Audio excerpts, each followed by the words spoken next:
প্রায় 20 দিন ধরে বাড়ি থেকে নিখোঁজ থাকার পর অবশেষে পচা গলা অবস্থায় উদ্ধার হলো সপ্তম শ্রেণীর এক আদিবাসী ছাত্রীর দেহ। বাড়ি বীরভূমের রামপুরহাট থানার বারোমাসিয়া গ্রামে। পড়াশোনায় ভীষণ মনোযোগী এই কিশোরী ছিল শ্যামপাহাড়ি শ্রীরামকৃষ্ণ শিক্ষাপীঠের সপ্তম শ্রেণীর ছাত্রী।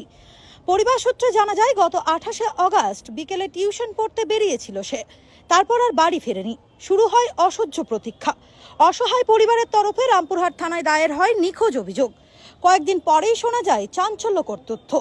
এই ছাত্রীকে অপহরণ করেছে তারই স্কুলের ভৌত বিজ্ঞানের শিক্ষক মনোজ কুমার পাল। এমনই অভিযোগ পরিবারের।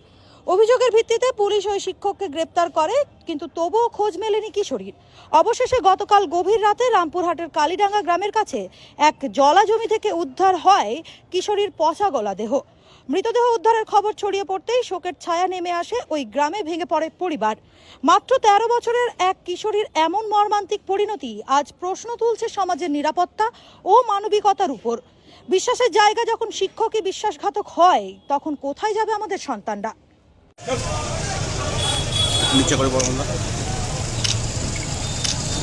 মারলেন কেন মাস্টারকে? মাস্টার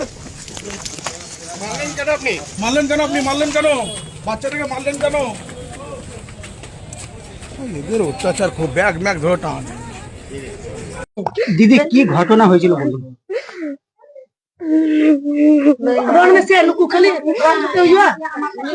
কবে কবে গেছিল বাড়ি থেকে?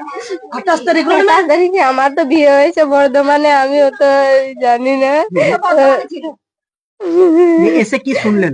এসে শুনলাম বাহা কিডন্যাপ হয়েছে।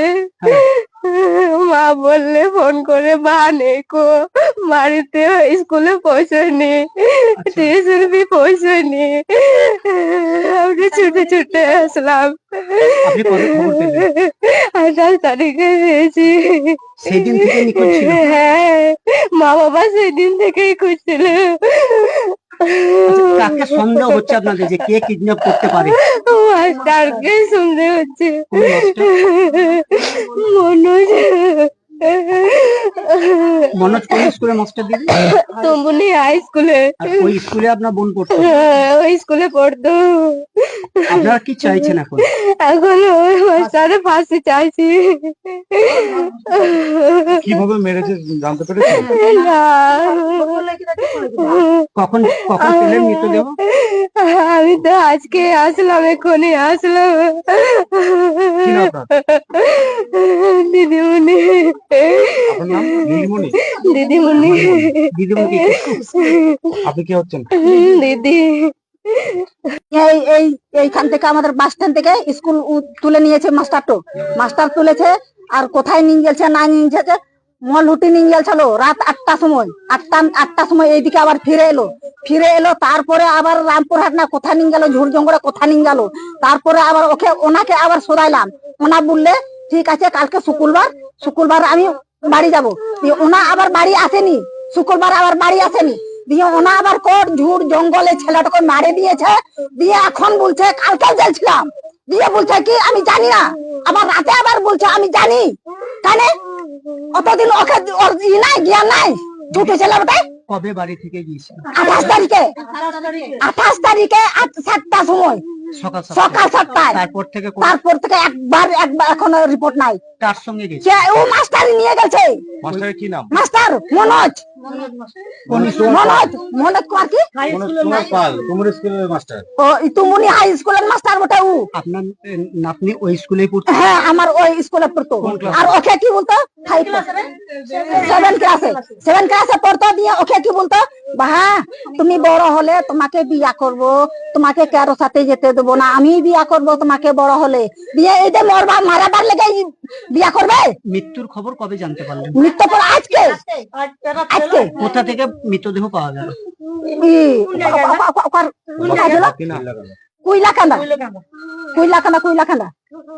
কুইলাখানা থেকে দিয়ে যতগুলা ঘরের ফ্যামিলি আছে সবকে ফাঁসি দিব।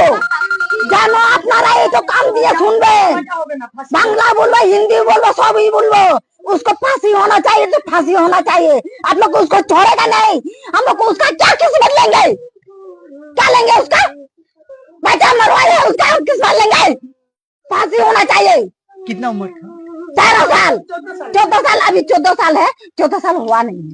कौन कौन इस बारे में जड़ित है, कौन कौन कांड में जड़ित है मास्टर अलावा? मास्टर वो बोला था हम আমি বাংলায় বলি ওকে বলেছে বাবা তুমি বড় হলে পরে আমি তোমাকে বিয়া করব কেন ছোড়ার সাথে যেতে দেব না তাই বলেছে ও বুড়ো আপনার নাতনি আমার নাবালিকা নাতনি। নাবালিকা নাবালিকা একবার নাবালিকা কারোর সাথে কথা বলে না কারো ঘর যায় না আমার কাছে যায় তো আমাকে কিছু বলে না দিদি আরো একবার জানতে চাইছি আপনারা কি চাইছেন? আমি ওকে সাজা চাই ওকে ফাঁসি চাই যতগুলো ঘরের গোষ্ঠী রয়েছে ভামু ভাগনা যত গোষ্ঠী সব ওকে ফাঁসি চাই আমার কি নাম আপনার? আমার লিলিমা মিশ্রা আপনি কে হচ্ছেন? ওর নানি